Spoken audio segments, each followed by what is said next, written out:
students, to our English online class. Previous day we discussed the poem, the Ballad of Father Gilligan by William Butler Yeats that we completed, and its theme, everything we discussed that we completed. Today we are going to discuss its textual questions and textual activities. Okay. പ്രിയ വിദ്യാർത്ഥികളെ, നമ്മുടെ കഴിഞ്ഞ ദിവസം ചർച്ച ചെയ്തത് the ballad of father Gilligan എന്നുള്ള കവിതയായിരുന്നു. അത് നമ്മൾ complete ചെയ്ത് കഴിഞ്ഞു. ഇന്ന് ചർച്ച ചെയ്യുന്നത് അതിലെ പ്രവർത്തനങ്ങളും ചോദ്യോത്തരങ്ങളുമാണ്. ഓക്കെ, അപ്പോൾ അതിലേക്ക് എല്ലാവർക്കും സ്വാഗതം. Let us start. Question number 1. See, why was Father Gilligan weary night and day? എന്താണ് അദ്ദേഹം ക്ഷീണിച്ചിരുന്നത്? Father Gilligan was weary night and day because half of his parishioners were either sick or dead. He had to perform his priestly duties to them, and so he was tired day and night. രോഗികളായിരുന്നു, മരണശയ്യയിലായിരുന്നു. അപ്പോൾ അവർക്ക് വേണ്ടിയിട്ട് അദ്ദേഹം പ്രയത്നിച്ചതുകൊണ്ട് തന്നെ രാത്രിയും പകലും അദ്ദേഹം അതിൻ്റെ ചുറ്റുപാടിലതുകൊണ്ട് അദ്ദേഹം ക്ഷീണിച്ചിരുന്നു. Second one, what is the significance of the word flock? Flock എന്നുള്ള ആ വാക്കിൻ്റെ പ്രാധാന്യം എന്താണ്? എന്താണ് ഇവിടെ അതിൻ്റെ പ്രാധാന്യം? See, the flock is the collective noun meaning a collection of sheep. ആടുകളുടെ കൂട്ടത്തെ എന്ന് പറയാം ഫ്ലോക്ക് എന്ന് പറയാം. In Christianity the parish priest is suppose to be the shepherd, parishioners are the flock. അപ്പോൾ ഇവിടെ പാരിഷിലെ ഇടവക വികാരികളാണ് ഇവിടെ എന്ത് ചെയ്യുന്നത്? പാരിഷനേഴ്സ് എന്നുള്ള രൂപത്തിൽ ഇവിടെ വർണ്ണിച്ചിട്ടുള്ളത്. Okay, that is the second one. Why were the flock either in bed or lying under greensward? എന്തുകൊണ്ടാണ് ആ പാരിഷിലെ ജനതകൾ, ആളുകൾ ഒന്നെങ്കിൽ ബെഡിൽ അല്ലെങ്കിൽ പുൽത്തടിയുടെ അടിയിൽ കിടക്കുന്നു എന്ന് പറയാൻ കാരണം, his flock were either in bed or lying under the greensward because an epidemic had hit the parish. People were sick and dying.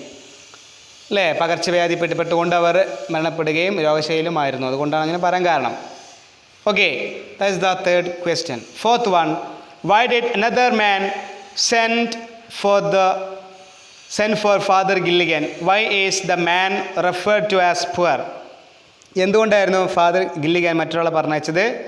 ഇവിടെ ആ അയച്ച ആൾ വളരെയധികം പാവപ്പെട്ടവനാണെന്ന് പറയാൻ കാരണം എന്താണ്? That is the fourth question. See, Father Gilligan was needed to give the sick man his sacrament of anointing the sick. He is referred to as poor because he is poor in soul. A person with sin is supposed to be poor in soul, as he will not get heaven if he dies in a state of sin. അപ്പോൾ അതുകൊണ്ടാണ് വെച്ചാൽ അദ്ദേഹം രോഗിയായിരുന്നു, മാത്രമല്ല അദ്ദേഹം പാവപ്പെട്ട ആളായിരുന്നു. അപ്പോൾ അതുകൊണ്ട് തന്നെ അല്ലേ, ആത്മാവ് കൊണ്ടും എല്ലാം കൊണ്ട് അദ്ദേഹം പാവപ്പെട്ടനെ, അതുകൊണ്ട് അങ്ങനെ പറയാൻ കാരണം. Okay, fifth one, why did Father Gilligan seek forgiveness from God? What justification does he give to God for his errant words? എന്തുകൊണ്ടാണ് ഫാദർ ഗില്ലിഗൻ ദൈവത്തിനോട് മാപ്പ് ചോദിച്ചത്? അതിനുള്ള തൻ്റെ തെറ്റായ നടപടിക്കെതിരെ അദ്ദേഹം എന്താണ് ന്യായീകരണമാണ് പറയുന്നത്? Come on, fifth one, Father Gilligan seeks forgiveness from God because as a priest it is his obligation to go and give the sick man his last sacraments, but he is too tired to go. The justification he gives for his errant words is that the words were spoken by his body and not himself. അപ്പോൾ അദ്ദേഹമാണ് ശരിക്കും എന്ത് ചെയ്യേണ്ടത്? അവിടെ പോയിട്ട് പരിചരിക്കേണ്ടത്. പക്ഷേ അദ്ദേഹത്തിന് കഴിഞ്ഞില്ല. അപ്പം അതിന് ജസ്റ്റിഫിക്കേഷൻ, ന്യായീകരണമായിട്ട് അദ്ദേഹം പറയുന്നത് എന്താണ്? വേറൊന്നുമല്ല, താനിങ്ങനെ കഴിയാത്തത് തൻ്റെ ക്ഷീണം കൊണ്ടാണ്, തളർച്ച കൊണ്ടാണെന്നുള്ള രീതിയിലാണ് അദ്ദേഹം പറയുന്നത്. Okay, that is the fifth one. Sixth one, why is the time called moth hour? എന്തുകൊണ്ടാണത് മോത്ത് ഹവർ ആണ് എന്ന് പറഞ്ഞത്? It is early evening and this time moths are seen in large numbers. ഇപ്പോൾ ഈവനിങ് വൈകിട്ടുള്ള സമയമായിരുന്നു. ആ സമയങ്ങളിൽ വലിയ ഒരു കൂട്ടം ഈയമ്പാറ്റകൾ, വിളക്കുപാറ്റകൾ വരും, അതുകൊണ്ടാണ്. Then seventh one, what is meant by upon the time of sparrow chirp? എന്താണ് ഇവിടെ സ്പാരോ ചിർപ്പ് എന്നുള്ളതുകൊണ്ട് അർത്ഥമാക്കുന്നത്? Come on, it refers to early morning when sparrows start chirping. പ്രഭാതങ്ങളിലാണ്, രാവിലെയാണ് സാധാരണ കുരുവികൾ, പക്ഷികൾ ചിലയ്ക്കാറ്, ശബ്ദിക്കാറ്. അപ്പോൾ അതുകൊണ്ടാണ്. Then 8th one, what does that line and wrote with little care indicate? Okay, little care എന്നുള്ളത് കൊണ്ട് ഇവിടെ ഉദ്ദേശിക്കുന്നത് എന്താണ്? He wrote very fast, recklessly.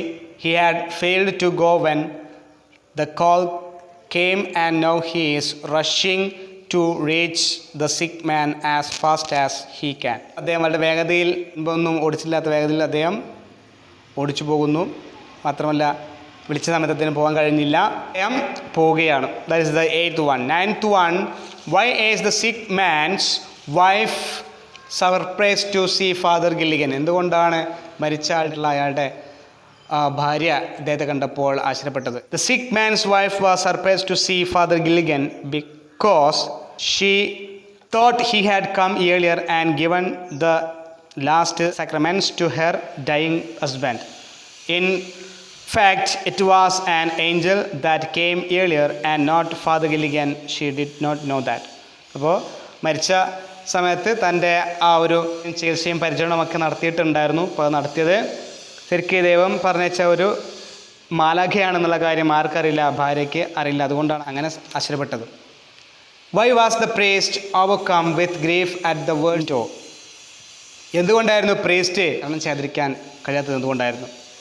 As the question, answer is, the priest was overcome with grief at the words of the widow because he had failed to come and his duties. The man is dead. That is why. Okay, എന്നുവെച്ചാൽ അദ്ദേഹത്തിന് വാക്കുകൾ കിട്ടിയില്ല, കാരണം സങ്കടമുണ്ട്, കാരണം താൻ ആ സമയത്ത് വരാൻ കഴിഞ്ഞില്ല, അതിൽ പരാജിതനായി. മാത്രമല്ല ആ മനുഷ്യൻ മരിച്ചിരിക്കുകയാണ്. 11, he knelt him at that word. Why? അദ്ദേഹം അങ്ങനെ വാക്കിന് വേണ്ടി മുട്ടുകുത്തി. എന്തുകൊണ്ട്? He knew that the God had done a miracle to send an angel to do the work Father Gilligan must have done. അദ്ദേഹം ചെയ്യേണ്ട ഒരു ജോലി കൃത്യമായിട്ട് അവിടെ മറ്റൊരാളെ ദൈവം പറഞ്ഞയച്ചിട്ട് ചെയ്തിട്ടുണ്ട്. അതൊരു അത്ഭുതമായിട്ട് വർത്തിച്ചിരിക്കുകയാണ്. അതുകൊണ്ടാണ് അദ്ദേഹം മുട്ടുകുത്തി പ്രാർത്ഥിച്ചത്. How did God save Father Gilligan from damnation? താൻ തെറ്റിൽ നിന്ന് അദ്ദേഹം എങ്ങനെയാണ് ഗില്ലിഗൻ രക്ഷപ്പെടുന്നത്? എങ്ങനെ അദ്ദേഹം രക്ഷപ്പെടുന്നത്? God saved Father Gilligan from damnation by sending an angel to give the sacraments to the dying man. If the man had died without getting forgiveness for his sins, Father Gilligan would have been damned for neglecting his priestly duties. അദ്ദേഹത്തെ രക്ഷിച്ചു, പകരം ഒരു ഏഞ്ചലിനെ പറഞ്ഞുകൊണ്ട്. അദ്ദേഹത്തിന് ആ സമയത്ത് വരാൻ കഴിഞ്ഞില്ല, കാരണം അത്രമാത്രം ശുശ്രൂഷയും ചികിത്സയും അദ്ദേഹം ചെയ്തു. പക്ഷേ ആ സമയത്ത് ക്ഷീണമാണ് അദ്ദേഹത്തെ കൊണ്ട് അങ്ങനെ പറയിപ്പിച്ചത്, അത് പറ്റിയില്ല. അതിന് പകരം ഒരു ഏഞ്ചലിനെ പറഞ്ഞേക്കാണ്. 13, he who hath made the night of stars for souls who tear and bleed. What do this line mean? എന്താണ് ഈ വരികൾ കൊണ്ട് ഇവിടെ അർത്ഥമാക്കുന്നത്? രാത്രിയെ നക്ഷത്രങ്ങൾ കൊണ്ട് അലങ്കരിച്ചിട്ടുണ്ട്, ആത്മാക്കളെ കൊണ്ട്. ഈ വരികൾ കൊണ്ട് അർത്ഥമാക്കുന്നത് എന്താണ്? They mean that God made the beautiful night of stars so that the tired and suffering people can find some rest and comfort. അവർക്ക് എന്ത് വേണം? വിശ്രമം ആവശ്യമാണ് എന്നുള്ളതാണ് അതുകൊണ്ട് അർത്ഥമാക്കുന്നത്. 14th one, what do you understand about the character of Father Gilligan? Words had pity on the least of things. എന്താണ് അതുകൊണ്ട് ഇവിടെ അർത്ഥമാക്കുന്നത്? Pity on the least of things എന്നുള്ളതുകൊണ്ട് അർത്ഥമാക്കുന്നത് എന്താണ്? It shows Father Gilligan was very humble. He considers himself the least of things, an unimportant being, but God had pity on him and sent his angel to do his duties. അപ്പോൾ അദ്ദേഹത്തോട് ദയ കാണിച്ചിരിക്കുകയാണ്. ദൈവം മറ്റൊരു മാലാഖയെ ഭൂമിയിലേക്ക് പറഞ്ഞയച്ചിട്ട് തൻ്റെ ശുശ്രൂഷ ആര് ചെയ്തിരിക്കുകയാണ്? മാലാഖ ചെയ്തിരിക്കുകയാണ്. Revisit Activity 1. Answer the questions by choosing the most appropriate answer from the options given. See, first one, the people of Father Gilligan's parish were dash. Options: toiling in the field, celebrating Easter, suffering from an epidemic, nodding their chairs. Answer is suffering from an epidemic. The old priest was dash. വൃദ്ധനായ father ആയിരുന്നു. Energetic, weary, fresh, angry. Answer is weary. Maroon means options are: my dear one, God bless you, an expression of sorrow, God be with you. Answer is B, that is an expression of sorrow. Fourth one, Father Gilligan awoke with start realizing that he had not dash. That is done his duty. Option A is the right one. Fifth one, the word flock in the context of the poem means flock of sheep, stars in the sky, sparrows, people in the parish. Answer is people in the parish. That is the answer. Sixth one, who is wrapped in purple robes? ആരാണ് മൂടിയിരിക്കുന്നത്? God. The expression green swords refers to, എന്താണ് green swordന്റെ അർത്ഥം? Graves covered over by green grass, the people in the parish, the stars in the sky, God's angels. Answer is A, option A, that is graves covered over by green grass. Eighth one is referred to as mouth hour of Eve. Okay, അർത്ഥം നമുക്ക് എന്താണ്? Down, noon, evening, the night of stars. Answer is evening. Okay, mouth of Eve, evening. Okay, agree to. The poem is in the form of ballad. A ballad is a poem or song narrating a story in short stanzas. Ballads are usually musical and dramatic. What are the features that make this poem a typical ballad? Ballads ഒരു form of പോയമാണ്. ഇത് വിവരിക്കുന്നത് ഒരു കവിതയുടെ രൂപത്തിലാണ്. കുറച്ച് സ്റ്റാൻസൽ, കുറച്ച് ശ്ലോകങ്ങളായിട്ട് സംഗീതാത്മകമായ രീതിയിൽ, നാടകീയമായ രീതിയിലൊക്കെയാണ് അവതരിപ്പിക്കാറുള്ളത്. മറ്റുള്ള ഫീച്ചേഴ്സ് എന്തൊക്കെയാണെന്നാണ് പറഞ്ഞിരിക്കുന്നത്. Okay, Gilligan writes, a ballad is a type of poem or song that tells a large or heroic story. That tells a tragic or heroic story in simple lines based on a central heroic incident. In English tradition, ballads were often composed in quatrains, that is 4-line stanzas, with the rhyme scheme A, B, C, B. The poem, The Ballad of Father Gilligan, is a typical ballad with all its features. It tells the tragic story of an old priest and his parishioners. The poem is comprised of 12 quatrains, that is 4-line stanzas, composed in simple line, maintaining the rhyme scheme A, B, C, B. Okay, these are some details about this, that is ballad. അപ്പോൾ ballad എന്ന് പറഞ്ഞാൽ ഒരു തരത്തിലുള്ള ഒരു കവിതയാണ്. അത് ഒരു ദുരന്തത്തെയോ അല്ലെങ്കിൽ വീരഗാഥയെക്കുറിച്ചൊക്കെയാണ് പറയുന്നത്. ഓക്കെ, അപ്പോൾ അത് ഒരു സെൻട്രലായിട്ടൊരു ക്യാരക്ടർ, ഹീറോ ഉണ്ടായിരിക്കും, അയാളെക്കുറിച്ചായിരിക്കും പറയുക. ഓക്കെ, മാത്രമല്ല 4 വരിക കവിതകളാണ്. റൈം സ്കീം എന്ന് പറയുന്നത് A, B, C, B ആണ്. അപ്പോൾ ഇതൊരു ടിപ്പിക്കൽ ബാലഡാണ്. എല്ലാ പ്രത്യേകത തുടങ്ങിയിട്ടുള്ള ഒരു ടിപ്പിക്കൽ ബാലഡാണ് ഇത് പറയുന്നത്. ഓക്കെ, ഒരു വൃദ്ധനായിട്ടുള്ള ഒരു പുരോഹിതനെക്കുറിച്ചാണ്. ഓക്കെ, അദ്ദേഹത്തിൻ്റെ വകയിലെ ആളുകളെക്കുറിച്ചൊക്കെയാണ്. ഓക്കെ, 12 സ്റ്റാൻസ് ആയിട്ട്, എന്ന് വെച്ചാൽ 4-line വരികളായിട്ട് 12 സ്റ്റാൻസ് ആയിട്ട് കമ്പോസിങ് സിമ്പിൾ ലൈൻ. അപ്പോൾ അത് സ്കീം പറഞ്ഞു A, B, C, B ആണ്. Okay, that is the details about this. The next one, activity 3. How does it describe the character of Father Gilligan in the poem? Father Gilligan കുറിച്ച് കവി എങ്ങനെയാണ് വിവരിച്ചിരിക്കുന്നത്? കഥാപാത്രമായിട്ടുള്ള father ഗില്ലിഗനെ കുറിച്ച് ഈ കവിതയിൽ വിവരിച്ചിട്ടുണ്ട്. Complete the following word verb. അത് പൂർത്തീകരിക്കുക. Come on, next one. See, Father Gilligan. Word verb is there. You can fill it. Come on. Pious. ദൈവഭക്തിയുള്ള. Okay, വളരെ വലിയ ദൈവഭക്തിയുള്ള എന്നൊക്കെയാണ് അർത്ഥം. പയസ്. ദെൻ സാഡ്, വളരെ ദുഃഖമുള്ള. കാരണം ആളുകളുടെ ഒരു പ്രശ്നത്തിൽ അദ്ദേഹം ഇടപെടുന്ന ആളാണ്. അദ്ദേഹം പ്രവർത്തിച്ചു, പക്ഷേ അദ്ദേഹം ദുഃഖം അദ്ദേഹത്തിന് അനുഭവപ്പെടുന്നുണ്ട്. Then compassionate. ഓക്കെ, മറ്റുള്ള ആളുകളോട് അദ്ദേഹം കാരണം കാണിക്കുന്നു. Then dutiful. Okay, then next one grateful to God, നന്ദിയുള്ളതാണ്. Hard working, weary and old, ഇതൊക്കെയാണ് അദ്ദേഹത്തിൻ്റെ പ്രത്യേകത. Then 4, read the poem again and pick out an instances of simile used in the poem. സിമിലിക്ക് ഉദാഹരണങ്ങൾ എടുത്ത് എഴുതുക. Okay, as merry as bait. Okay, അപ്പം അത് സിമിലിക്ക് ഉദാഹരണമാണ്. As merry as A bird. The poet says that the man was as merry as A bird when he died. അതായത് അദ്ദേഹം മരിച്ച സമയത്ത് ഒരു പക്ഷിയെ പോലെയായിരുന്നു, സന്തോഷമുള്ള ഒരു പക്ഷിയെ പോലെയായിരുന്നു അദ്ദേഹം മരണപ്പെട്ടത്, മരിച്ചതെന്നാണ് ഇവിടെ സൂചിപ്പിക്കുന്നത്. അപ്പോൾ അവിടെ സിമിലിയാണ്. നമുക്കറിയാം ലൈക്കോ ആസ് കൊണ്ട് കമ്പയർ ചെയ്യുന്നതാണ് simile. Okay, That's the example. Next one, activity 5. It uses a number of images in the poem to provide a sensory experience to the readers. കണ്ടും കേട്ടും അനുഭവിച്ചും അല്ലേ പ്രതീകങ്ങൾ ധാരാളം പ്രതീകങ്ങൾ അദ്ദേഹം ഇവിടെ പറയുന്നുണ്ട്, വിഷ്വലായിട്ടും ഓഡിറ്ററി ആയിട്ടും. Pick out instances of visual and auditory images from the poem. കവിതയിൽ നിന്ന് വിഷ്വൽ ഇമേജിനും ഓഡിറ്ററി ഇമേജിനും ഉദാഹരണങ്ങൾ എടുത്തെഴുതുക. 2 columns, visual and auditory.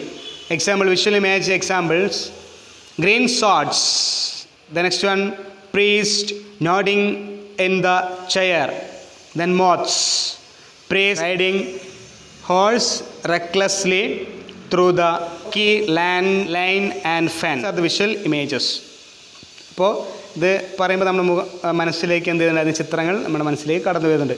അപ്പോൾ ഇതിനെന്ത് പറയുക, വിഷ്വൽ ഇമേജ് എന്ന് പറയാം. ഓക്കെ, ദെൻ ഓഡിറ്ററി, വാക്കുമായി ബന്ധപ്പെട്ട ശബ്ദം നമ്മുടെ കാതുകളിലേക്ക് വരുന്നുണ്ടെങ്കിൽ അത് ഓഡിറ്ററി ഇമേജിന് ഉദാഹരണമാണ്. എക്സാമ്പിൾ, സ്പാരോസ് ചെയർ, കുരുവികളുടെ പക്ഷികളുടെ ശബ്ദം, കളകൂജനം. Whispering of the wind, soft sound of leaves shaking in the wind. Father Gilligan's cry of sorrow, mavrone mavrone. ഇതൊക്കെ ഓഡിറ്ററി ഇമേജിന് ഉദാഹരണമാണ്. Then 6th one, read the following lines again. The old priest Peter Gilligan was weary night and day, for half his flock were in their beds or under green swords lay once, while he nodded in a chair at the moth hour of the eve. Another poor man sent for him, and he began to grieve. Rhyme scheme is the pattern of the rhymes at the end of each line of a poem or song. It usually referred to by using letters to indicate which rhymes line designated with the same letter rhyme each other. Look at the words given in bold. Bold ഇരിക്കുന്ന വാക്കുകൾ കാണുക. ദേ are rhyming words. അവ എന്താണ്? Rhyming words ആണ്. Day, ലേ, then, eve, grieve, ഇതൊക്കെ എന്താണ്? Rhyming words ഉദാഹരണമാണ്. ഒക്കെ ഒരു വരിയുടെ അവസാനമാണ് കാണുന്നത്. ഒരേ ശബ്ദത്തിൽ ആവർത്തിക്കുന്ന വാക്കുകളെ പറയുന്ന പേരാണ് എന്ത്? Rhyming words. Okay, they are rhyming words. Pick out other rhyming words from the poem. Rhyming വേർഡ്സിന് വേറെ ഉദാഹരണങ്ങൾ പാഠഭാഗത്തു നിന്ന് എടുത്തെഴുതുക. വേറെയുണ്ട്. കമോൺ, റോബ്സ്, തിങ്സ്, ഇതൊക്കെ എന്തിന് ഉദാഹരണമാണ്? Rhyming words. Die, I, sleep, peep, wind, ഒക്കെ ഇതൊക്കെ എന്തിന് ഉദാഹരണമാണ്? റൈമിംഗ് വേർഡ്സിന് ഉദാഹരണമാണ്. Now identify and write the rhyme scheme of the poem. Rhyme scheme ഇതായിരിക്കും. എക്സാമ്പിൾ, ഫസ്റ്റ് സ്റ്റാൻസ് നോക്കുക. ഓൾഡ് പ്രീസ്റ്റ് പീറ്റർ ഗില്ലിഗൻ, എന്നുള്ള ശബ്ദമാണ് അവസാനിച്ചത്. അപ്പോൾ അതിന് നമ്മൾ ലെറ്റർ എ കൊണ്ട് മാർക്ക് ചെയ്യും. ദെൻ ഡേ, എ എന്നുള്ള ശബ്ദമാണ്, ശബ്ദ വ്യത്യാസമുണ്ട്, അതുകൊണ്ട് നമ്മൾ ബി കൊണ്ടാണ് മാർക്ക് ചെയ്യേണ്ടത്. ദെൻ ബീഡ്സ്, ബീഡ്സ് മുകളിലത്തെ 2 ശബ്ദത്തിൽ നിന്ന് വ്യത്യാസമുണ്ട്, അപ്പോൾ സി. ദെൻ നെക്സ്റ്റ് വൺ, ലേ, ഇ, വീണ്ടും എ, ഡേ എന്നുള്ള അതിന് സമാനമായ ശബ്ദം തന്നെയാണ്, അപ്പോൾ വീണ്ടും ബി. അപ്പോൾ അങ്ങനെ തിരിക്കുമ്പോൾ നമുക്ക് എന്ത് കിട്ടും? Rhyming scheme A, B, C, B എന്ന് കിട്ടും. Okay, the next one, poem takes the form of a ballad which is traditionally sung and has stanzaic pattern telling the story of Father Gilligan. അപ്പോൾ ഇവിടെ ഇതൊരു ballad രൂപത്തിലാണ് കൊടുത്തിരിക്കുന്നത്. സാധാരണയായിട്ട് stanza രൂപത്തിൽ 4 വരികൾ കവിതകളായിട്ടാണ് കൊടുത്തിരിക്കുന്നത്. ഇത് ഫാദർ ഗില്ലിഗനെ കുറിച്ചുള്ള കഥയാണ് ഇതിലൂടെ പറയുന്നത്. You can see the lines moving back and forth between stressed syllables. Stressed syllables എന്ന് വെച്ചാൽ ശബ്ദ യൂണിറ്റുകളാണ്. ഓക്കെ, സിലബിൾസ് എന്ന് വെച്ചാൽ സ്ട്രെസ്ഡ് സിലബിൾസ്, ശക്തമായിട്ട് ശക്തിയോടെ ഊന്നി പറയേണ്ടതും പറയാൻ പാടില്ലാത്തതുമുണ്ട് അല്ലേ, വീക്ക് സ്ട്രെസ്, അതുകൊണ്ട്. Syllable is a unit of organization for a sequence of speech sounds. For example, the word water is composed of 2 syllables, wa and ter. അപ്പോൾ ഇവിടെ ആയിട്ട് തിരിച്ചിട്ടുണ്ട്, നമുക്ക് കാണാം സിലബിൾ വാട്ടർ അല്ലേ. വാട്ടർ എന്നത് നമുക്ക് 2 ആയി തിരിച്ചിരിക്കുന്നത് കാണാം. എങ്ങനെ? വ എന്നുള്ള കോൺസ്റ്റൻറ്റും ആ എന്നുള്ള സ്വരാക്ഷരവും കാണാം. അങ്ങനെ വ 1, പിന്നെ ട് കോൺസ്റ്റൻ്റാണ്, അല്ലേ, സ്വരാക്ഷരമാണ് റ്.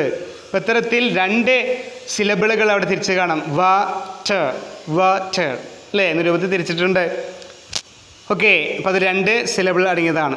ഓക്കെ, ഇത്തരത്തിൽ 2 സിലബിൾ അടങ്ങിയതിനെ നമുക്ക് എന്ത് പറയാം? ഡൈസിലബിക് വേർഡ്സ് എന്ന് പറയാം. Okay, water. ഓക്കെ, അതുപോലെ 2 സിലബിൾ പറഞ്ഞു. അതുപോലെ തന്നെ 3 സിലബിൾ ഉണ്ടാവാറുണ്ട്. ഉദാഹരണത്തിന് സിലബിക് എന്നുള്ള ആ ഒരു വേർഡ് നമുക്ക് എങ്ങനെ തിരിച്ചെഴുതാം? Syllabic. SYLLA then BIC, syllabic. ഇതിൽ 3 സിലബിൾസ് ഉണ്ട്. ഈ 3 സിലബിൾസ് ഉള്ളത് കൊണ്ട് തന്നെ ഇത് എന്ത് പേരിൽ അറിയപ്പെടുന്നു? Yes, the word syllabic contains 3 syllables and such sounds are called trisyllabic words. 3 syllabic words എന്ന രൂപത്തിൽ പറയുന്നു. Then ഒന്നടങ്ങിയതുണ്ട്. Example, I am a boy. Here each word has only a single vowel sound. അപ്പോൾ എല്ലാത്തിനും ഒറ്റ ശബ്ദമാണുള്ളത്. അതുകൊണ്ട് തന്നെ ഇത് ഒരു സിലബിൾ ഇതിൽ അടങ്ങിയിട്ടുള്ളത്. അപ്പോൾ അതിന് നമുക്ക് എന്ത് പറയാം? Such words are called monosyllabic. അതിനെ മോണോസിലബിക് എന്നാണ് പറയുന്നത്. ഒന്നുള്ളതിനെ മോണോസിലബിക്, 2 സിലബിൾസ് ഉള്ളതിനെ ഡൈസിലബിക് എന്നും 3 സിലബിൾസ് ഉള്ളതിനെ ട്രൈസിലബിക്കും എന്നാണ് പറയുന്നത്. ഇപ്പോൾ എക്സാമ്പിൾ നമ്മളിവിടെ നോക്കാം. I have no rest nor joy nor peace for people die and after cried he God forgive my body spake not I. അപ്പോൾ ഇവിടെ ബോൾഡ് തിരിക്കുന്ന ചില വാക്കുകൾ കാണാം. Have, rest, joy, peace, pure, die, ഇങ്ങനെ കുറച്ച് വാക്കുകൾ കാണാം. ഇതൊക്കെ എന്താണ്? സ്ട്രോങ് സ്ട്രെസ്സാണ്. ഇതിൽ ഊന്നേണ്ട ഇതുണ്ട്, വീക്ക് സൗണ്ടുകളുണ്ട്. ഓക്കെ, അപ്പോൾ ഇവിടെ അതാണ് ഐ, നോ, നോർ. ഇതൊക്കെ എന്താണ്? വീക്ക് സൗണ്ടാണെന്ന് വെച്ചാൽ വീക്ക് സിലബിൾസ് ആണെന്ന് വെച്ചാൽ അവിടെ ശക്തി കുറഞ്ഞ രീതിയിലാണ് അവിടെ ഉച്ചരിക്കേണ്ടത്. മറ്റൊടുത്ത് ശക്തി കൂടിയ രീതിയിലാണ് ഉച്ചരിക്കേണ്ടത്. ഓക്കെ, അടുത്ത് പറയണമെങ്കിൽ for, pure, per, die and tie. അപ്പോൾ ഇവിടെ pure, per, die and tie എന്ന് പറയുന്നത് ഇവിടെ പ്യൂർ എന്നുള്ളടത്ത് നമ്മൾ എന്ത് ചെയ്യും? സ്ട്രെസ് കൊടുത്തു. ഡൈ എന്നതിനും സ്ട്രെസ് കൊടുത്തു. ഡൈ എന്നത് സ്ട്രെസ് കൊടുത്തു. അൺസ്ട്രെസ്സാണ് ഫോർ, പെർ ആൻഡ് ഇതൊക്കെ. ഓക്കെ, അപ്പോൾ അതാണ് syllables. Try to recite the poem. While reciting, give stress or emphasis to syllables highlighted. അപ്പോൾ ഇത്തരത്തിൽ നിങ്ങളും എന്ത് ചെയ്യുക? കവിതയുടെ മറ്റുള്ള ശ്ലോകങ്ങൾ കൂടി, സ്റ്റാൻസ് കൂടി ഇത്തരത്തിൽ ചൊല്ലുന്ന സമയത്ത് സിലബിൾസ് സ്ട്രെസ് ചെയ്യേണ്ടടുത്ത് സ്ട്രെസ് ചെയ്തുകൊണ്ടും അല്ലാത്തിടത്ത് ശക്തി കുറഞ്ഞ രീതിയിലും നമ്മൾ ഭംഗിയായിട്ട് ചൊല്ലുക. The stress pattern gives the poem rocking motion.